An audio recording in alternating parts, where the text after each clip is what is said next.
बीनने जाए तब तो वहाँ स्नान करके तेल लगाकर अच्छे वस्त्र पहन कर जाना, और जब वह खा पी चुके तब तू अपने आप को उस पर प्रकट। रूत ने वैसा ही किया जैसा उसकी सास ने उसको बोला था। वह वहाँ गई और उसके पैरों के पास लेट गई। तब आधी रात में जब बोअज ने उसको देखा तब पूछा, तू कौन है? तब रूत ने कहा, तू अपनी दासी को अपनी चादर उड़ा, तो हमारी भूमि छुड़ाने वाला कुटुंबी है। तब बोअज ने रूत से कहा, मैं तेरा छुटकारा अवश्य ही कराऊंगा। तूने अपनी प्रीति अधिक से भी ज्यादा दिखाई है। तू किसी और धनी व्यक्ति के पास नहीं गई, मेरे ही पास आई है। मत डर, जो कुछ तू कहेगी मैं तेरे लिए करूंगा, क्योंकि तू एक भली स्त्री है। तब बोअज ने उससे कहा कि मुझसे पहले कोई और है जिसको तेरी भूमि छुड़ाने का अधिकार है। यदि वह तेरी उस भूमि को ना छुड़ाए तो मैं तुझसे शपथ खाकर कहता हूँ, मैं तेरी वह भूमि छुड़ाऊंगा। तब बोअज ने जो चादर ओढ़ी हुई थी उसने उसमें 6 नपुए जौ नाप कर उसको दिया। वह अपनी सास के पास चली गई। तब उसकी सास ने कहा, हे बेटी क्या हुआ?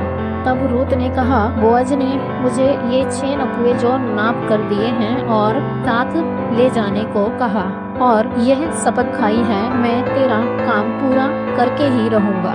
तब बोअज उस भूमि छुड़ाने वाले के पास गया। नोमी का कुटुंबी था। उस नगर के 10 पुरनियों को भी बुलाया और फिर उस छुड़ाने वाले से कहा, नोमी की भूमि को छुड़ाने का सबसे पहला अधिकार तेरे पास है। लेकिन उस कुटुंबी ने नोमी की भूमि को छुड़ाने से इनकार कर दिया। यह अधिकार बोअज को सौंप दिया, क्योंकि इजरायली लोगों में यह प्रथा थी। इजरायली लोग मोआबियों से रिश्ता नहीं रखते थे। इजराइल में यह प्रथा थी, अगर कोई अपने पैरों की ज्योति उतार कर छुड़ाने वाले को सौंप दे तब वह बात सब लोगों के बीच में पक्की हो जाती। तब उस छुड़ाने वाले ने अपनी ज्योति उतारी और सब लोगों के सामने बोअज को दे दी। तब बोअज ने कहा, आज मैं एलीमेलेक और नोमी का जो है मैं मोल ले लेता हूँ, और मोआबी रूत को भी अपनी पत्नी करने के लिए इस विचार से मोल लेता हूँ कि उसका निज भाग स्थिर कर दूं। तब बोअज ने रूत से विवाह किया और उससे उन्हें एक बेटा उत्पन्न हुआ। उसका नाम ओबेद रखा, जो यिशै का पिता